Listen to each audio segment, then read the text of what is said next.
Steel bottle, steel bottle. Boston Celtics, steel bottle, steel bottle.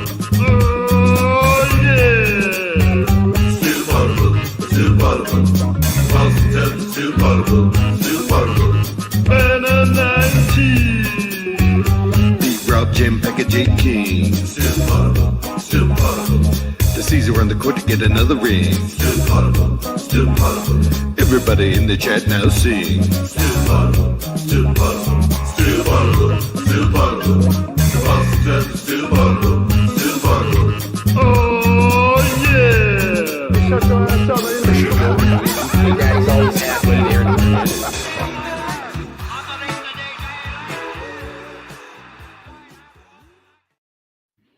What up? What up? It's me, Jay King from The Athletic, here with Brian Robb from MassLive.com. We are recording this Thursday at 1:20 p.m. We still have not heard about the severity of Jaylen Brown's hamstring injury. Joe Mazzulla, after their preseason finale, kind of brushed off concerns, said that Jaylen said he'll be okay. So as of now, my assumption is that he won't miss a lot of time because it's a hamstring. I wouldn't be shocked if he misses the start of the regular season, which is now less than a week away. But any significant absence, I don't really expect at this moment. We'll see if that changes. If it does, we'll have the breakdown of it. But for now, I'm treating that like something that isn't a huge deal. And that means today we are doing overall preseason takeaways, the superlatives edition. B-Rob, let's start with the most impressive new standout for the Boston Celtics. Who is it? It's a good one. I'm going with Minott. Yeah.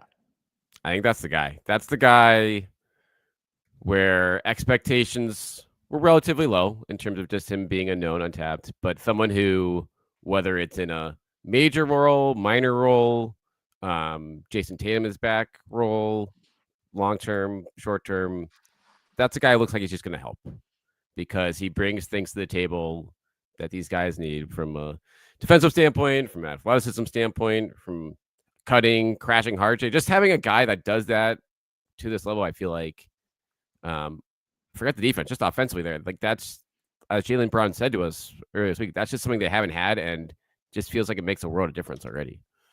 Yeah, and to me, it's not just that he's an athletic wing, which they could have used last season. They sort of had in O'Shea Brissett, though he didn't play much, and he was like on the lower tier of guys in that mold. But he just knows how to play. Like you said, he knows where to cut. He's had some really good passes. Like after he gets a steal, he's looking ahead. He's making a play in transition. He threw the alley-oop to Xavier Tillman. He's found Hugo Gonzalez several times in transition for easy buckets. He is converting those into baskets. He's showing a willingness to pass, of the court vision to find guys. And so all of that stuff should help him be a connective piece on top of being a like really good defensive playmaker, which was evident during his very brief playing time in Minnesota. Whenever he got on the court, he was getting steals, he was getting blocks, he was filling the stat sheet in that way. But it's more than that. It's like the IQ piece is there. And like you said, for this year, that's going to be huge, especially if they want to play much faster, especially if they want to cause chaos, and they do. That's a guy to cause chaos. That's a guy to help you play faster and force turnovers and do all those things. But like you said, it's more promising than that because he's, I think, 22 years old. And once Jason Tatum comes back, he's going to fit well with Jason Tatum. I don't know if the shot will ever be there. He's made a few threes in preseason, wasn't the most promising or the largest sample. Obviously, it's just a few preseason games. But that's a player that could help for a long time. And I think the Celtics were lucky that he was behind so many good players in Minnesota and never had a real chance to to compete for minutes there because he's the archetype of player that a lot of teams want. Somebody who can guard a lot of different positions, can impact things at both ends of the court, and he's young. So yeah, Josh Minott, I'm convinced that he'll be a good player for the Celtics this year just because of the way he played over the 4 preseason games. Yeah, it's like, I mean, we'll see what it looks like when the games start for real, but for him to be this young and then having to gone through the growing pains he did in Minnesota, like there's probably, there's reasons he didn't play there beyond just the depth they have to a degree, but I'm sure he learned a lot playing under those guys, and then clearly is hungry there to do something in a bigger opportunity. So for that to kind of align well with what the Celtics, with the Celtics timetable on this front, where he comes free, they get him locked in for 2 years here. So it's not like they can just, they're going to build him up and then he's going to walk out the door for a big contract. Like, no, he's going to be around next season. And so if you look at just honestly up and down this roster right now, who would be the guy I would expect out of the newcomers to be contributing the most next year, if there's, of the guys who are around, he would probably be the top of the list, I would put. Josh Minott fever spreading around Boston. Let's go negative now. Let's go negative. Who was the most disappointing Celtic throughout preseason? Joe Mazzulla. No. I mean, Joe did win by 53 points in his lone game. We'll get that. We'll go to Larry Carr for that. Most disappointing, the fact that there's not a clear-cut answer, I think is a good sign. Ultimately on this, because part of me wanted to go with Nemi, but I think he had a strong performance on Wednesday night against the Raptors, so that's kind of brushes that away. Ultimately, Simons defensively he didn't do anything to change the perception of him there. I would put that and that's, I guess, is not really a negative point, and just it is what it is situation. But from his quotes about it before the season being trying harder, the buy in there, it's early. We haven't seen a ton of them yet. But there's really nothing there during this preseason that makes me think that he's going to be able to, be much different than he was defensively in Portland so far. Yeah, you don't go from being one of the lesser defenders in the NBA to a really good one right away. I did think it was notable, just how accountable they seem to be holding him. Yeah. Joe is clearly coaching him pretty hard on that end of the court. And even some of Joe's quotes to us about it, after, I forget when he gave the quote, but he was like, all I care about is physicality on both ends of the court. It's all I care about is, can he box out? Can he defend? And everything else will take care of itself. Can he play every possession with the physicality that's required? And I think it's just going to take time. Even Josh Minott, he hasn't played much in his career. He played in a winning environment. Whereas Simons, a lot of his minutes have come in an environment where it was wins weren't really at a premium. They didn't play in, obviously, the types of big games the Celtics have played the last few years. And he's probably never, I know Chauncey Billups seems like a good defensive coach and obviously was a great defensive player. And I think he can coach pretty hard. But I would be surprised if Portland's culture was like Boston's is defensively. Because Portland, they had all young guys. They were just kind of learning how to play. And now it's not like the training wheels are off. You're going to be in the deep end, and Joe Mazzulla is going to be trying to drown you to test you. That's just how it's going to go.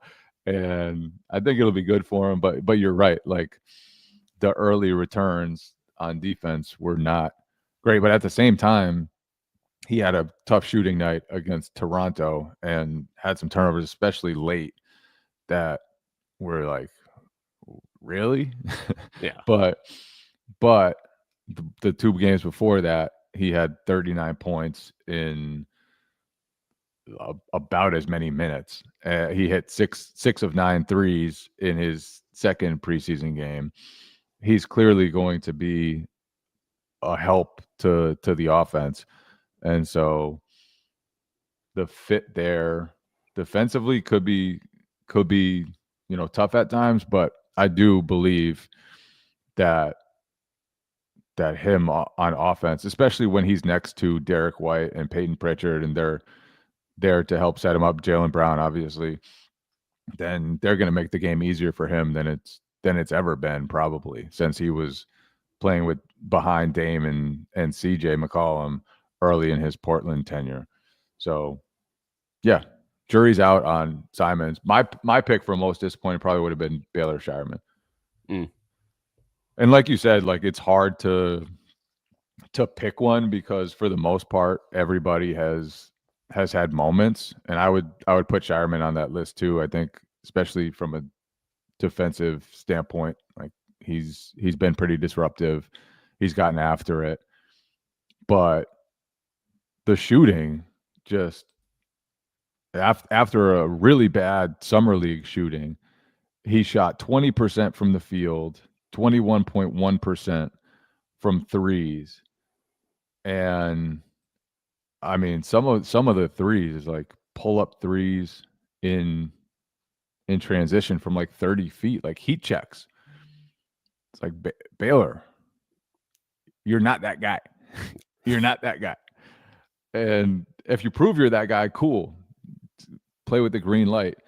But I think he just needs to shoot the ball a lot better. He had the disastrous game, and they were playing him at point guard. It's not what he is, but he had the disastrous end of game sequence against the Raptors bench guys in the first meeting with the Raptors. He had another turnover last night as the Celtics were unraveling again. So, just like, I thought last year he separated himself from the other bench guys. And this year's it's different because like, they just have, I think, more guys who can play, and on the wing at least. And even without Jason Tatum, like, the depth seems to be a little bit different because Minott can play. Ugo might be all right. We'll talk about him more. But it looks like he's gotten passed by guys. And after the way he ended last year, like, that's kind of disappointing. Yeah, you can't go back to square one where he was shooting wise for the first 4 or 5 months of last year, and especially when he's going to be firing up with this amount of frequency. Like, this team isn't in position to afford that kind of a dip shooting wise, and for the strides he's made defensively, like, and the effort he shows on that front, that's still not, like, he's still at the back of the pack of the bench wing group on that front. You have better defenders in front of him. So if you're not separating yourself offensively there, it's gonna be tough for him to justify minutes on the floor over those guys. Yeah. So we'll see how that goes. And I do think Joe will play a lot of guys, especially early. Like, seems he was going 12 deep, 13 deep in the preseason games. And so I think Shireman, Walsh, they might get chances early in the regular season, even though, I'm not sure they did enough during preseason to sort of warrant that if the rotation was normal, but I don't think it's going to be.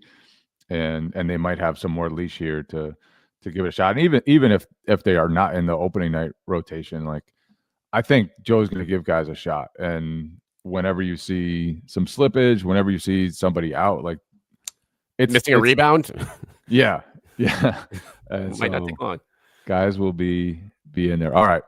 Most likely to make an all-star team for the first time. Oh, Derek White. In my mind, a landslide. Like, the Derek White all-star campaign has started in earnest here in this preseason. And And he's gonna, I mean, God forbid Jalen goes down for like a extended stretch here with this hamstring thing. But if that comes into play, like Derek White's gonna have to take probably 20 shots a game. And the efficiency has been there, Jay. Like, and we'll see what it looks like against regular season defenses, but certainly between, him and Pritchard, I expect to be able to hold their own more if they're like a number 2 option for a long stretch of the season. I think White's that guy, and defensively, the rim protection, all that stuff is still there. So it'll be fascinating to see just how much he runs with the opportunity, if it's there for him. Yeah, I think even though it's just preseason, it is abundantly clear they are going to run a lot more of the offense through Derek White. I know everyone was talking about how Jaylen Brown's the number 1 option and how much that's going to change for him. And I do think it will change some for him. But Derek might be the one to benefit the most from Jason Tatum's absence statistically. I think in the past, like, there would be nights when Derek would be forgotten, when they would lose him in the offense, when they would run things through other guys for the whole game. He's not the type of player, not the type of person really to like force the issue and kind of take the reins when the play is going away from him. And I think we saw that kind of snowball to some extent last year when Kristaps came back and he was getting fewer touches, and I think his confidence, he talked about how his confidence got less. There's no room for that anymore. He is going to be one of the focal points. Some nights he will be the focal point. I thought it was telling, even though it was preseason. He took 11 3-pointers per game while playing only 28 minutes per game. That is nuts. And do that math there. So that's like pretty much 15. Yeah. 50 per 36. 15 per 36. So he was taking step backs. He was taking, like, as soon as someone went under a screen, it was going up. The green light that he played with throughout preseason was evident. And I don't think that's going away. I think if the Celtics do win games, then he's going to have a chance to make the All-Star game. Because the traditional stats that have held him back might finally be there, maybe will finally be there. And the impact stats that have always painted him as one of the Celtics' best players and one of the real impact guys in the entire league, if they're still there in a different environment, then I think his All-Star case has a chance to get pretty strong. So, yeah, this was obviously a pretty rigged question. There was no other choice for this superlative unless you wanted to get crazy and throw Peyton in there. Yeah. I would say. I mean, I think he's she's had a rough shooting preseason, but I think overall his preseason's been good. But as far as impacting where things go, and even going back to last year, Jay, it's like, I think there were certain games where it's like, even when they were at full strength of everyone, like running stuff through White was like the way to get the best stuff in the offense, regardless. And like you said, sometimes it went away from him, but even at end of games, sometimes you're like, oh yeah, let's like, who do you trust to make something happen here? Not taking a shot, but just to like get a good look for the offense. And White was that guy a lot, even though he didn't get the ball a ton in those spots. But it has progressed a lot with time. Missoula's had more and more faith with him over time, and now this is like the car keys are to Jalen, but I said just as much, like if not more, to Derek White for this season. Yep.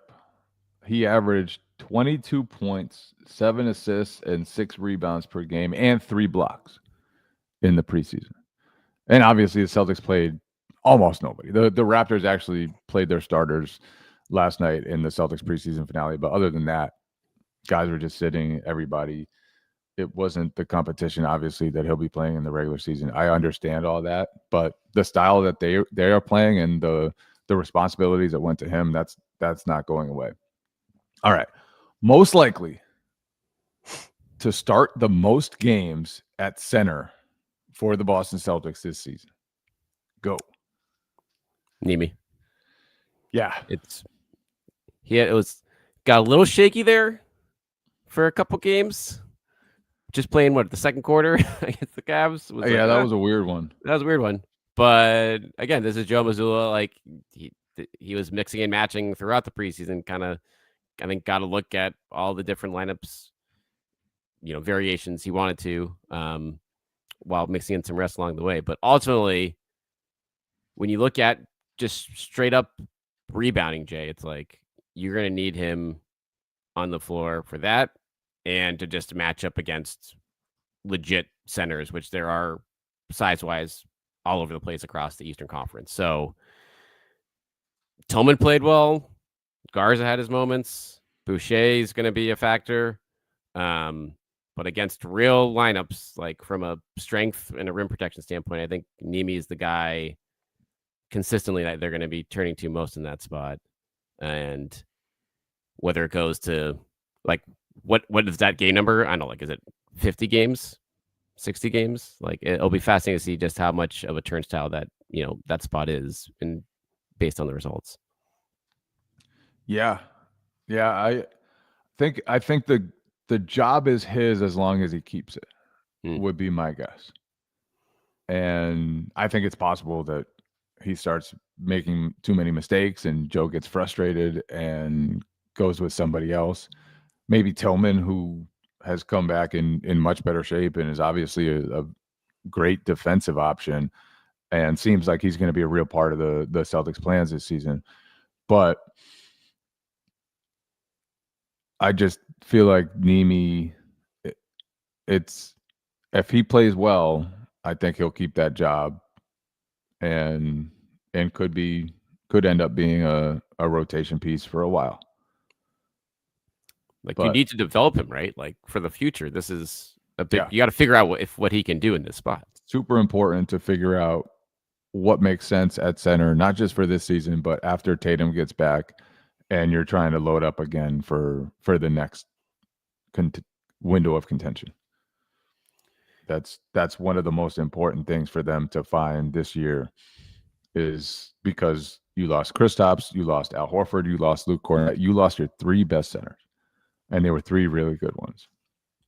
And there's a lot of pressure on Nimi, and it's kind of, again, throw him in the deep end, and Joe's going to be trying to drown him.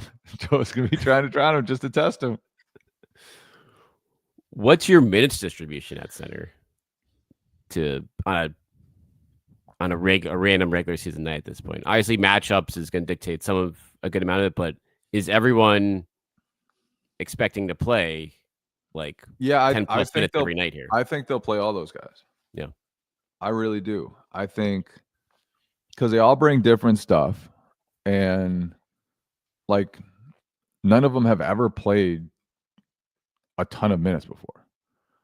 And center is probably the one position where, like, guys, for the most part, like, it's harder to play big minutes because you're just a bigger body.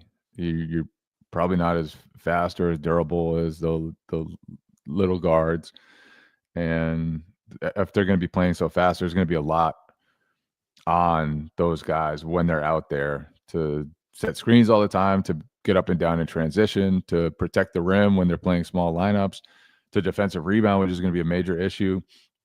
And I just feel like though, I think they'll utilize all those guys. I would be surprised at this point if, at least early in the regular season, they don't play everybody, including Nimi, Tillman, Garza, Chris Boucher. I think all those guys will get a chance. Yeah, it'll be fascinating to see if they all play well enough for that to stick. Like, or if none of them play well, the rotation continues because Joe's just searching every night, and the the pitfalls are stand out for each one, so you have to keep turning the page. But yeah, like Garza, I mean, like 3.8, or no, I'm sorry, like the offensive rebound, 2.5 offensive rebounds and 15 minutes per game in the preseason, like that stuff has translated well. He's still, the 3-point volume has been low for him, but he's kind of doing everything else well offensively. And yeah, like playing double Vigs didn't seem obviously very attractive at all before this season started, but you saw enough of it during these 4 games where it's like, all right, this is certainly a look they're going to have to try in certain matchups, and these guys have played well enough where it could work against some teams. Yeah, we'll see how it works in real games. Like, it's a lot different trying Nemi and Tillman together in a high-level regular season game versus Townsend, Robinson, Jonathan Mobo of the Raptors. I actually respect Momo. I didn't mean to slander him. Sorry, Mobo. but yeah, and I think especially with Boucher, the way that he's played as a 4, I think he'll play a lot of minutes there. I think they'll use him a lot there, and it just gives them a dynamic that they'll need with more energy, more size, more length, and the ability to be disruptive both on the perimeter and down low. So yeah, I agree. It's gonna there's a lot of different ways the front court can go. There's a lot of different ways the wing could go. Joe kind of admitted like he doesn't really know, and he might not have a rotation at all this season, which is, I've never heard a coach say that. mean, like, yeah, you know what? Might just not have a rotation this season. Might just play everybody. And I think that's a positive and a negative, right? Because in an ideal world, you would have 9 guys or 8 guys, whatever, that are just separated, that are so much better than the rest, that you know who you're playing. You want to play them a ton of minutes. That's who you are.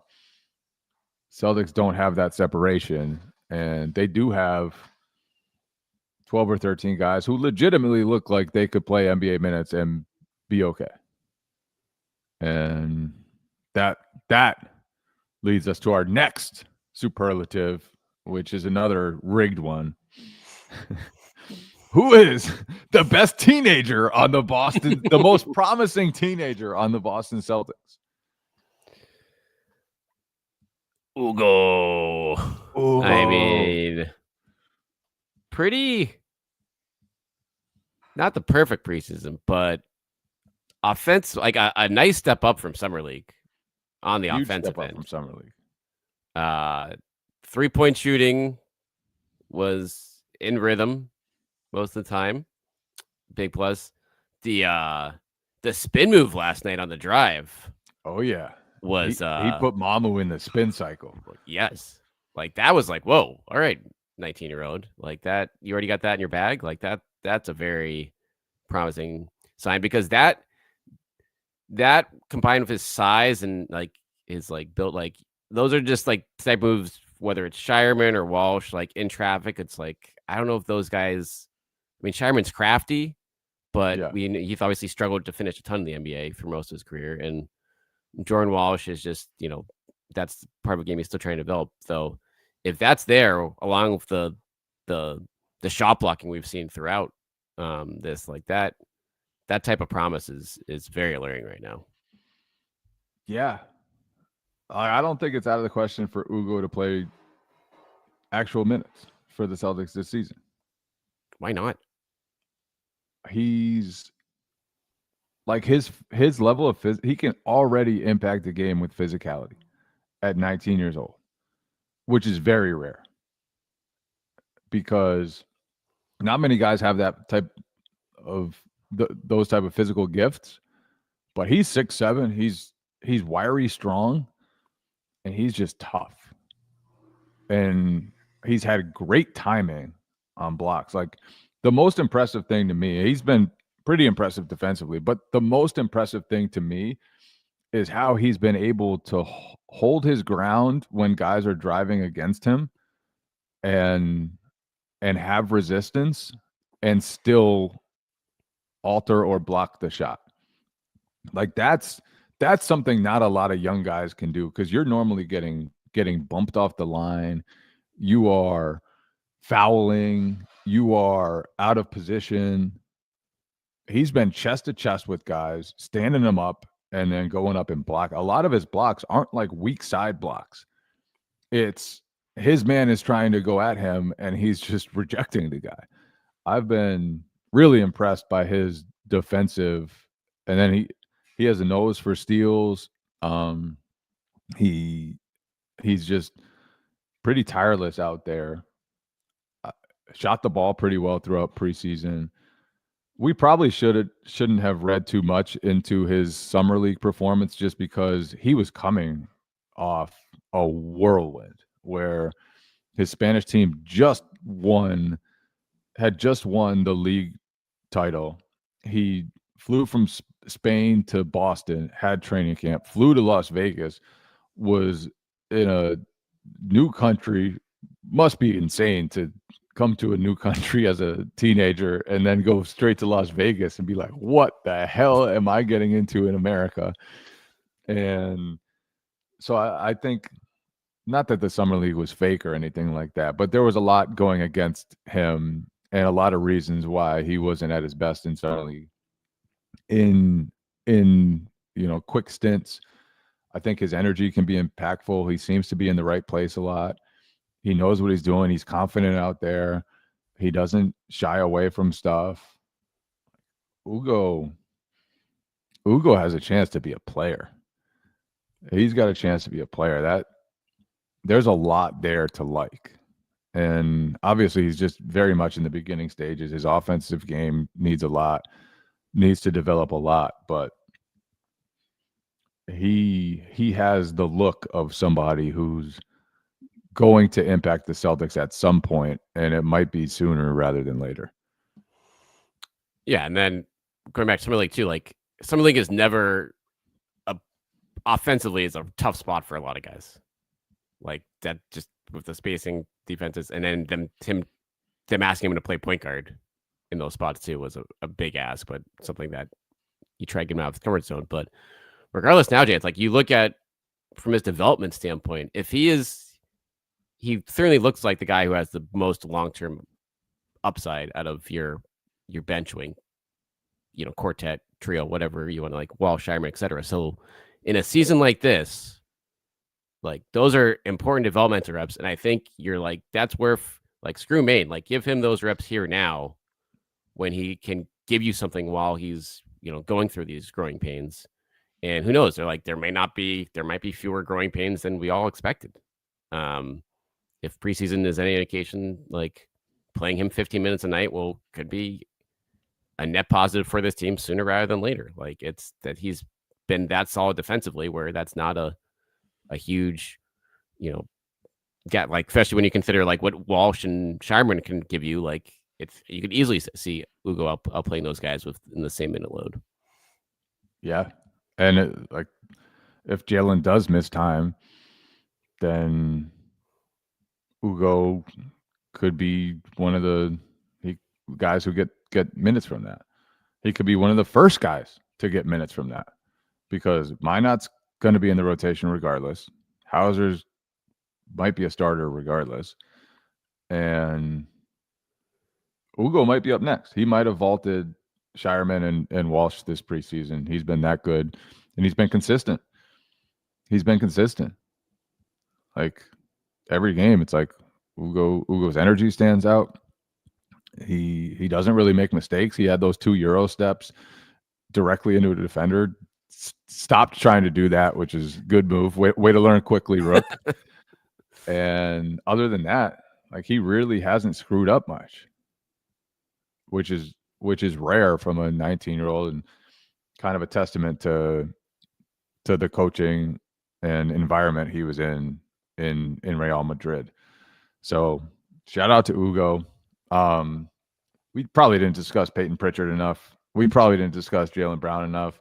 We definitely didn't discuss Chris Boucher enough, because I think he was promising throughout the preseason. But we've talked a lot about those guys, and felt like this was a good opportunity to get some takeaways. And obviously, like, we didn't need to see anything from Jaylen Brown or Peyton Pritchard. We knew what those guys are capable of. We knew that they were going to be set up in different positions because of Jason Tatum's injury, and I don't think anything about them surprised me. I am a little higher on Chris Boucher's fit now than I was entering the preseason, but he did a really good job just impacting the team with his energy, and like I said, I just think the versatility that he provides by being able to play four and give them some bigger lineups that can still be versatile defensively and cause chaos defensively. I think he'll be a big help to Joe, and that was probably a pretty important acquisition to get that type of player when they did pretty late in the offseason. Yeah, preseason's over, baby. The real thing's coming soon. Celtics Sixers on Wednesday night. Get ready. We'll have a couple of podcasts before that. We'll be back Monday of next week, as always. And we love you guys. Thank you for joining us. Thank you for subscribing to us. Thank you for being legends. Still bundle, Boston, still bundle. Oh yeah!